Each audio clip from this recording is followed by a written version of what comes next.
I've had the privilege of working with some of the most extraordinary teams in my career, and I've seen a fascinating pattern, a secret ingredient for greatness, if you will. The idea is pretty simple, yet radically counterintuitive. The idea is this: it often takes friction to create excellence on a team. Now, many leaders might cringe at the thought of conflict and friction and discord.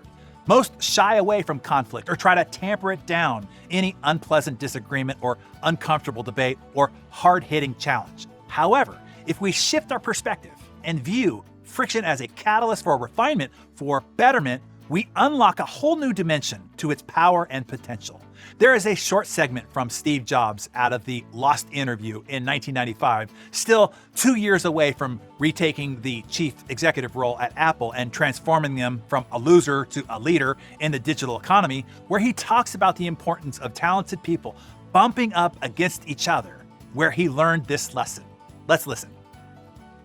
What I've always felt that a team of people doing something they really believe in is like when I was a young kid. There was a widowed man that lived up the street, and he was in his 80s. He's a little scary looking, and I got to know him a little bit. I think he might have paid me to mow his lawn or something.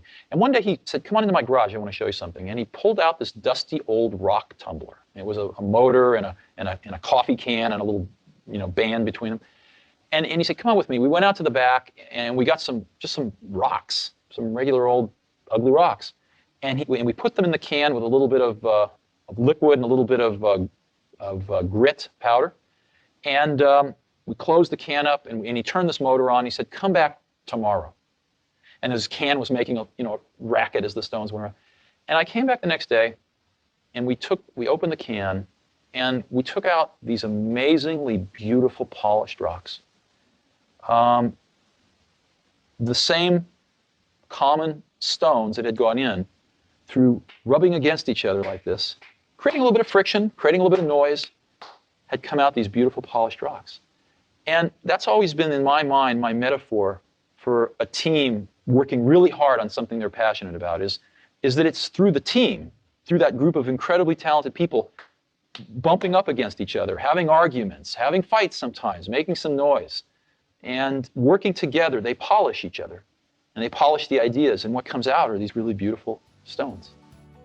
So Steve Jobs' metaphor teaches us an important lesson about the value of friction in a team setting. It reinforces the notion that when harnessed correctly, friction can foster growth, innovation, and excellence. It is through the intense interactions, the disagreements, and the hard work that we, like the rocks in the tumbler, become polished. We don't just refine our ideas, we refine ourselves.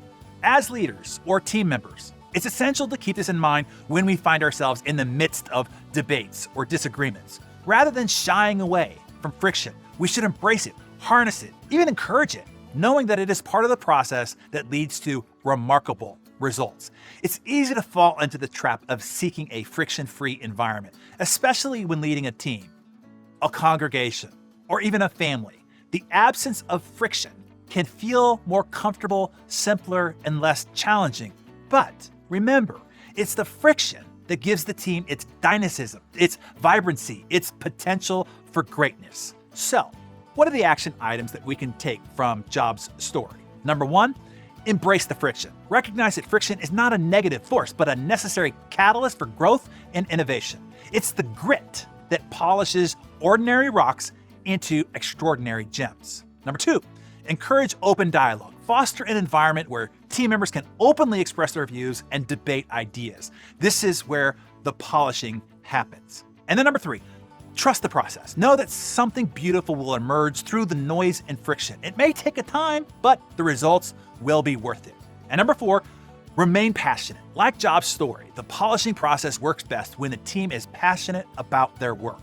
Passion fuels the resilience and keeps the team motivated even when the process gets arduous and tough. In the end, just like diamonds, excellence isn't born, it's made. It's the result of a process that requires time, pressure, and yes, a whole lot of friction.